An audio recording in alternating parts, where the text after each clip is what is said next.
I'm the witch doctor with a passion for fashion, Megan Mulder. No, but today we're going to be talking about enrichment. Now, enrichment is very important. It's just providing some sort of stimulus for your, in this case, reptiles, but that does go for any animal that you keep. It is important that you do provide some sort of enrichment for them. So this video is basically going to be about how I provide enrichment for a couple of my animals. Mostly Winslow and Mr. Peanut Butter, because they are my two most active animals by far. Like, Winslow does not want to be in his cage, ever. My family has a joke running around that he's not a lizard, he's a free-range dragon. Like, I have a door and they'll literally hear him with his little claws on the door trying to get out, and it's like, no, so you don't want to go out. I also have a little thing for Mr. Peanut Butter that I have that he's really sort of enjoying, and I'm also really enjoying having it. So we're gonna get into that, and we're gonna talk about enrichment and how you can make sure that your animals are as stimulated and happy as possible. Let's get started. Let's get some good old-fashioned Winslow footage. So I have gotten the question in the past of, Megan, why is Winslow's cage so bare? He doesn't want to be in his cage. So here we go. So it's 3:02. So I just put him in after being out for a couple hours. And we're gonna see at what time he wants out, because I know it's gonna be pretty soon. Let's see, it is 3:42. This is why Winslow can't have nice things, because he doesn't want to be in his cage.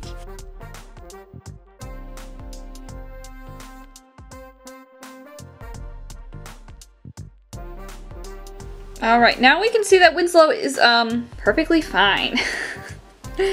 He just likes to be out. He likes to roam around. He really likes that window. One of the ways that I personally like to provide enrichment is through free roaming. Now, when I do it, I only do it in my room with the doors all closed, and then I also have a baby gate on the door that goes out in the hallway to make sure that my dogs don't accidentally get in and step on my lizard children. But I do it all contained in my room so that if something does happen and they do get lost, it's actually pretty easy to find them. I can probably find them. And I find this very helpful for Mr. Peanut Butter and Winslow. They're both very, very active. Now, this isn't the only way you can provide enrichment. There are a lot of different ways. I've seen a lot of videos where pet tubers try to walk their pets, which does provide a certain level of enrichment, but you do have to leash train them. And that can be kind of difficult. I've tried that with Winslow. It didn't go well. Wants to do what he wants. Mr. Peanut Butter's just kind of wily. He's in that weird teenager stage where he just wants to, he's like, whatever, I do what I want. But that's what I do for those two. Now for my other animals, I will do other things, like I have a little, like with Archer specifically, I have like a little plastic container that's like a carrying case. I use it as a carrying case. Some say that you can use it as like a enclosure. I personally wouldn't. I got from Chewy. So I'll put like a bunch of different stuff in there, like logs, paper towel rolls that are empty. I've even put like a thin layer of aspen in there, or like a big chunk of it on one side so we can do some digging, because he is a tunneling species.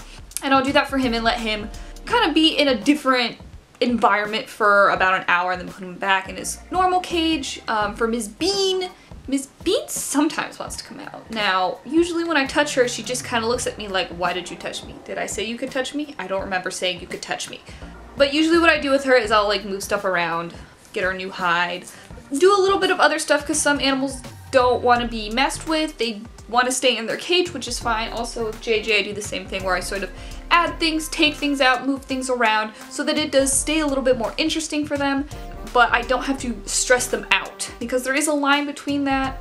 Some animals I think are a little bit more extroverted, do want a little bit more of a free roamer type, and some animals don't mind things moved around and don't really want to be out of their cage, because that's their home. Whatever they want to do, they want to do. But this is sort of what I personally do with Winslow and Mr. Peanut Butter, so this is kind of like a free roaming guide kind of thing. I don't know.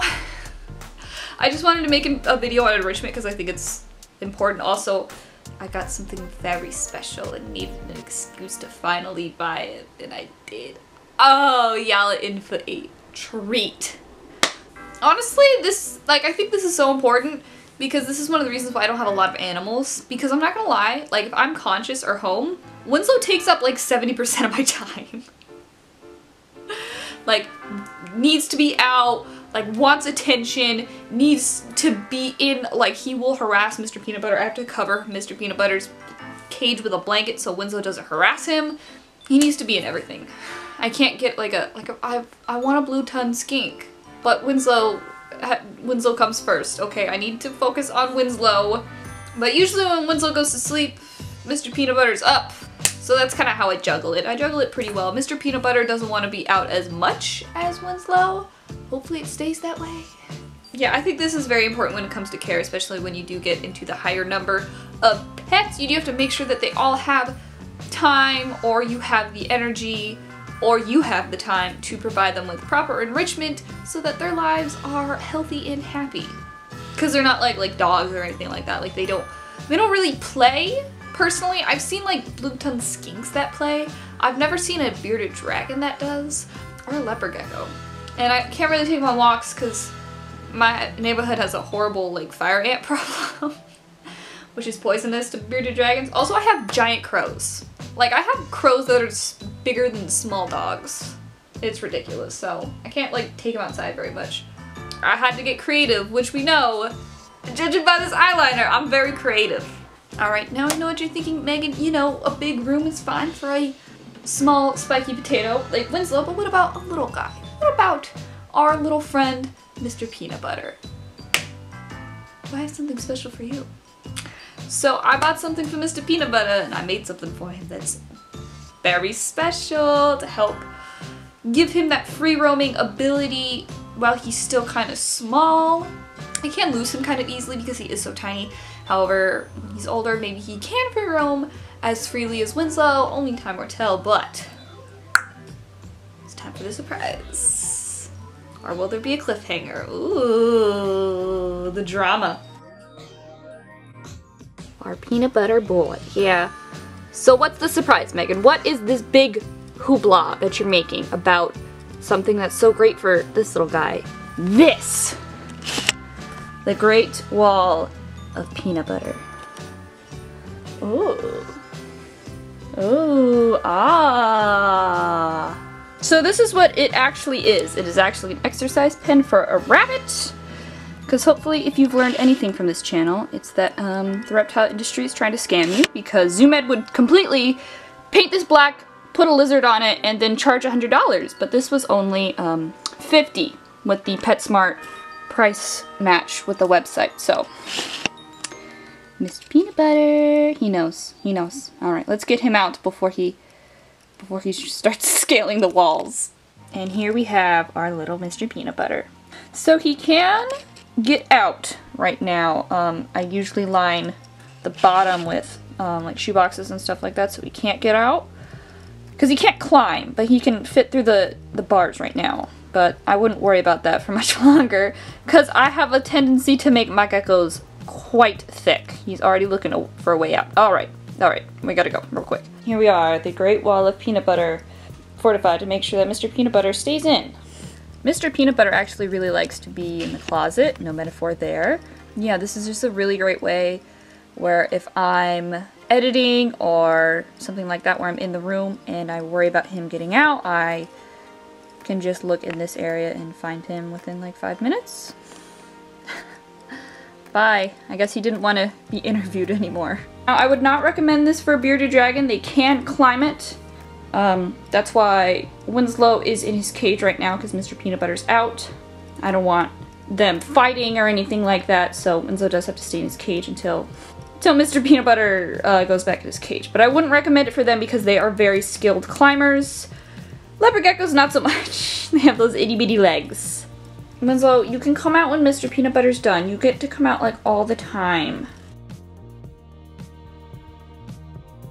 But I don't know, this is one of the reasons why I don't have a lot of pets also, is because they do need separate enrichment time.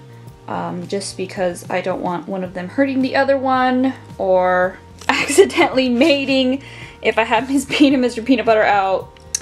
He's still kind of young for that. He probably wouldn't be able to do anything, but babies are a lot, so I'm just gonna completely avoid that possibility entirely. But I always only have one animal out at a time, just to minimize the possibility of any injuries or anything unexpected happening. I don't know, always consider enrichment when you're planning on getting a new pet because there are a lot. Specifically, this little one right here. Yes, you and your beard. Ugh, what an icon. But do be mindful of this whenever you're planning on getting a new pet or anything like that, because they do deserve a very happy, healthy life. So here's what it looks like from the outside. Pretty cool. It's huge compared to his tank. Has lots of room, and the best part is I can move it around, so I can even include like probably like olive right here pretty easily, or over here and stuff like that if I clear that out of the way. So I think this is honestly like such a cool thing. I don't know, I felt like this is a really important video because I feel like enrichment should be part of any care or routine. Like with this does make it a lot easier because now if I'm editing or if, I don't know, I don't do anything else, I don't have to worry about him very much, and I can actually give him like some nice free time to just roam around. I don't know, I don't see enough videos around about enrichment, and I think that it's very important. This is just one way to do it. There's a lot of different ways to do it. I think this is a great way if you have something that won't climb it. Look at him plotting. This just is what personally works for me and my animals. Oh, what a blessing. Okay, sweet dreams, Miss Bean. So anyways guys, thank you so much for watching. I hope you guys enjoyed this video. It was just a nice little video on enrichment and how you can help benefit your pet's life through some creative ideas. Now make sure you go ahead and like this video, leave a comment down below, and if this is your first time at my channel, make sure you hit that subscribe button, and I'll see you guys, what day is it? Friday? No, Monday. I don't know what day it is. I hope you guys have a good weekend, and I'll see you in the next video. Have fun. But not too much fun this weekend. You know what I mean? Alright, bye.